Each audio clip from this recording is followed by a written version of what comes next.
I'm Matt Stone. You're listening to Crucial Conversations, a series of 5 stories of grassroots leadership by people in the disability sector in Queensland. Today we're going to meet Margaret Rogers. Marg is the CEO of CREW. Marg, tell us, who is CREW? Hi, Matt. Well, CREW is a small organisation based in Queensland that works for full and meaningful lives for people living with disability. And one of the things that is a little bit unique about us is that our constituents are people with disability, their families, and their supporters, both paid and unpaid. And can you tell us a bit about the purpose of CREW? So our purpose is to create change and to develop leadership to improve the lives of people living with disability. How do you go about creating change? For most of our 30 years, CREW has made quite intentional investments in leadership development for people with disabilities, their families and supporters. I guess in a nutshell, what we want to do is provide people with information, resources, and skill people up and connect them with each other so they can lead their own change. CREW is really small, so if we worked on individual efforts, then we wouldn't achieve very much.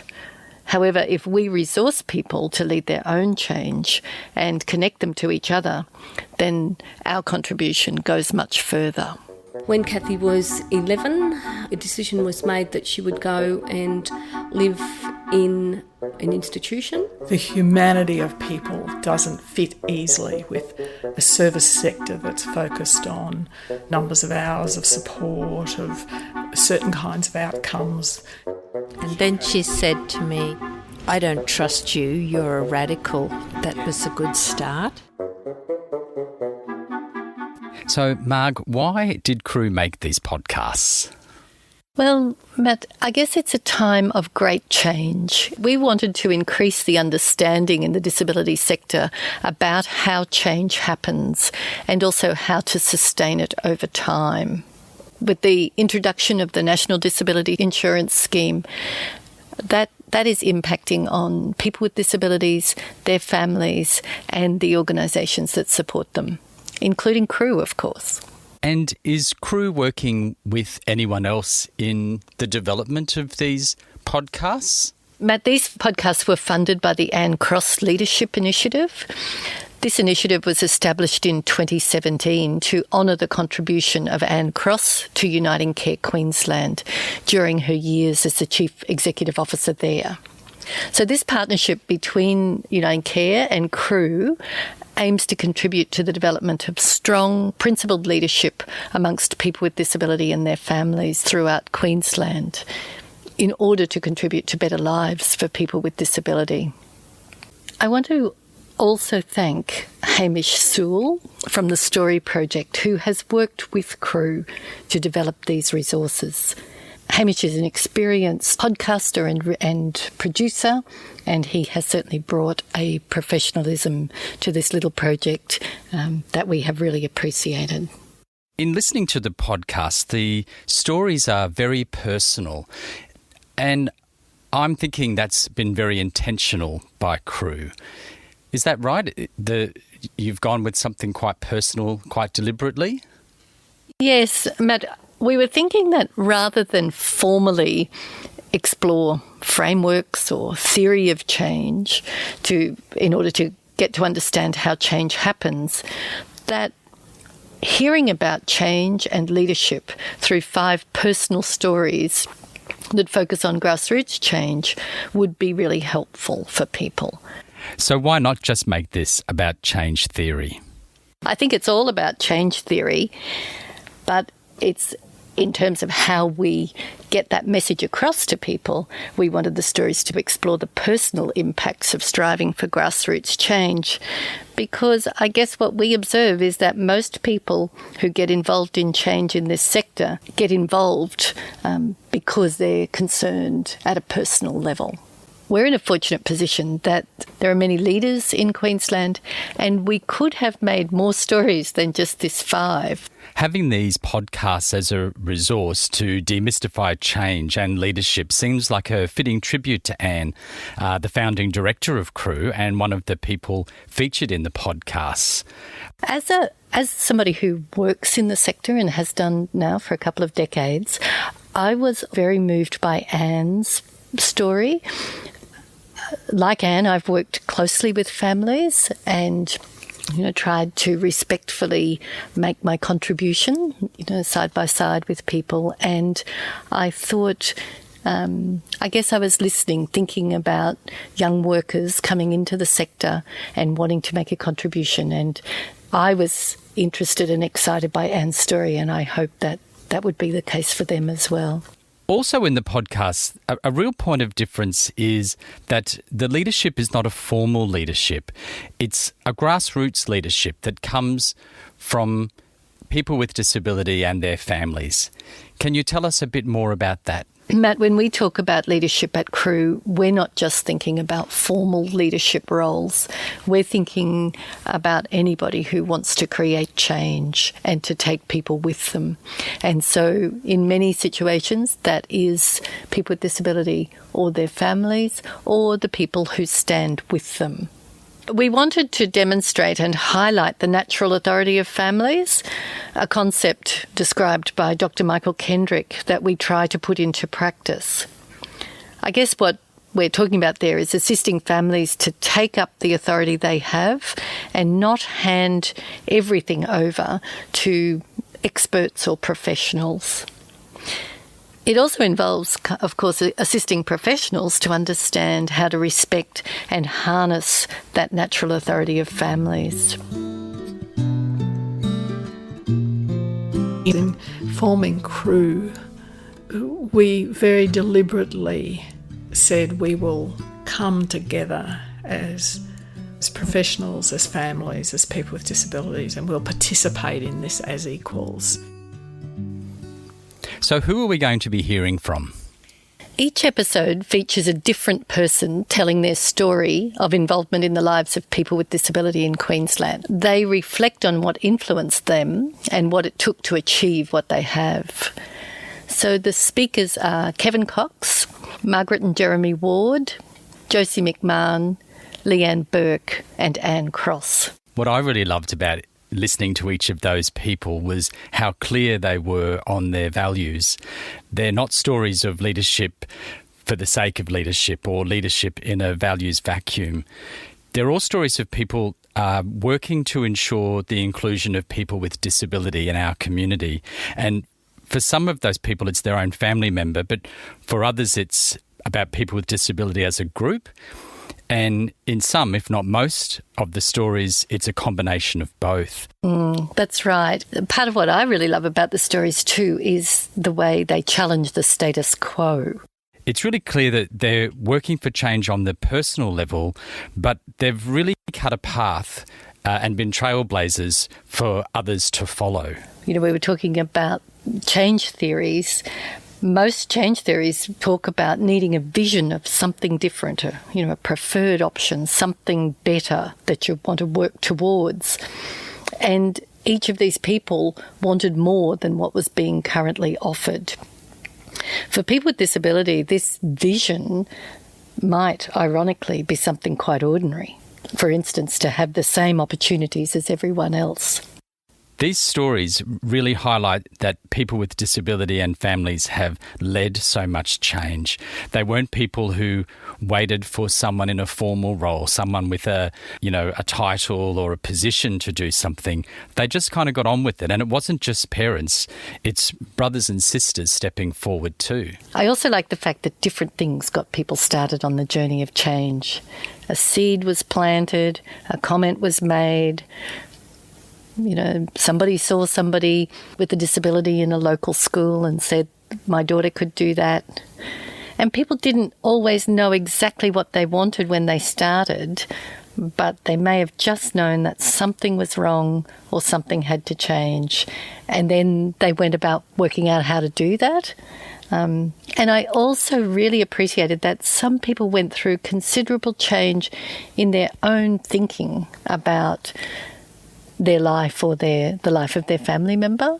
You know, these weren't people who had it all sewn up when they took a step to make some change. You know, it was more of a hope, and that she really deserved to have a different life. Maybe it was I didn't believe in myself enough that it was possible that I could actually make this happen. You know, I could make things happen for other people, but could I actually make it happen for my own sister? These podcasts contain different leadership styles and different strategies for change, which I really appreciate because it demonstrates there's not just one way to do this. There are some examples of up-the-front leadership, and people taking on formal roles and people kind of, by all means, leading from the front. But there are also examples of people leading quietly from behind, people who are just demonstrating what's possible, raising the bar, quietly strategizing and then persevering. And I think that's great to have those examples. If we want change to happen for people with disability, then we need to work at many different levels. And I do think we need to bust this myth of leadership being all from the front. And also that leadership isn't doing it all yourself. It's not a one-person show. It always involves working with other people. There are a couple of levels about how to involve other people. There are stories of bringing in others to help, because change does take a lot of effort over time. But there's also leaders working together for collective change and, of course, communicating their vision and bringing people with them. It's really clear in the podcast that you can't be a leader if you don't have followers, particularly if you're going to be forging a new path. You don't want to get all the way down that path and turn around and find there's no one behind you. Leadership is really about bringing people with you, and how important it is that people communicated their vision so that people could clearly understand where they were headed and what this change was actually about. These stories are of collective leadership. So what's interesting about these 5 stories is that they do all know each other. And you hear there's overlaps between people. You might hear something that people did in one story, you might hear that person mentioned somewhere else. An example would be that Margaret and Jeremy talk about their daughter moving into her own home, and then Leanne talks about that because Leanne was working for the organisation that helped that to happen. Both Jeremy and Kevin served as managers of Queensland Advocacy Incorporated. So there are many overlaps, and of course all of them also have a connection with Crew. But this doesn't mean that this is a little clique. We are in the very fortunate position that there are many people here who have taken leadership and worked for change and worked together for a very long time. I think there's wisdom here about how long change takes and how to sustain ourselves for the long haul. Each story spans quite a long time of people's lives, and the good part is that each speaker still sounds fresh and enthusiastic. It gives us hope, doesn't it? Building a vision is glorious work. It's hard work, but it is so positive and life-affirming that the difficulties are counterbalanced. And I'm sure of that. Is there any parts of the podcast that you particularly wanted to mention? Without making it sound like a sales pitch, Matt, there are so many pieces that I really, really enjoyed. And also that really moved me. There were times when I was listening where I felt very teary, hearing about some of the challenges in people's lives. There's one point when Josie asks, how did her sister survive 47 years in an institution? And just posing that question really puts you in her sister's shoes. But I suppose the emotional lows are matched by the highs as people, then are able to reflect on a story over time and share with us the result of, new lives and new possibilities emerging. What drives me in my change and advocacy is about belonging and relationships. And it's about what we have in common. And we all need to belong. It's not driven by fear, it's driven by hope. I also really enjoyed Josie's story and the change from doubt to hope and then turning that hope into real change. The other one for me was particularly hearing from Leanne and being so clear about the role she had in people's lives and sometimes being quite close when that was necessary, and at other times being able as a leader to stand back and let other people in or work in a different way where the focus wasn't about, and never was about her, but about the people she was working alongside to get a better life. And I'm thrilled that Crew has been able to capture something of Leanne's story. She has been such a leader in person-centred practice, or however we want to name that, for the last 25 years in Queensland. But because she's a person who leads from behind, she's often not the person who's up there telling the story. So I'm particularly thrilled that she's been willing to share that with us. I just think I'm someone that utilises the experience and knowledge that I've gained through working with people over many years and have a sense of confidence of what's possible and giving other people confidence to do that. As you listen to the stories, there are some people who, regardless of life circumstances, probably always would have taken a lead and, been up front and done that. And there are others who we sometimes refer to as accidental activists. They never kind of went looking for a challenge. And I think a little bit of Kevin when I say this. I mean, Kevin was 21 when he acquired a disability. He was, a young man from Western Queensland who was kind of into fast cars and backing slow horses, I think is how he describes it. And yet, over time, as he became passionate about a cause, he's just recently stepped down as the Anti-Discrimination Commissioner of Queensland. I don't think he would have ever anticipated as a young man of 21 that where his life would take him. And also each person really seeing that something needed to change and then not just talking about that and whinging about that, but wherever they were in their own life, they took responsibility for making that change happen. So there was real inspiration for me in the stories that people were willing, regardless of where they were at, to say something is not good enough here and I've got a part to play to make it better. When I became a worker in the sector back in the late 80s, I remember learning over many years that is the challenge, is to take up, to take action, and that I had a responsibility to be the leader in my own life and in the lives of the people that I was meeting. Yes, they weren't waiting for this mysterious they who should fix it. They got in and did something about it. Some of these stories talk of the power of institutions and big systems in people's lives. And we can think that that's all in the past, that that's part of our history. But in fact, I'm mindful that those challenges still exist and can be recreated at any time. So the other important thing about these stories is that they show that those big systems can also be challenged. Matt, Crew is doing a lot of work at the moment with families who are interested in inclusive education. And as I listened to Marg and Jeremy's, and of course as they focused on Mina's life, they went back to a particular kind of piece of work that they needed to do to get her into the local school.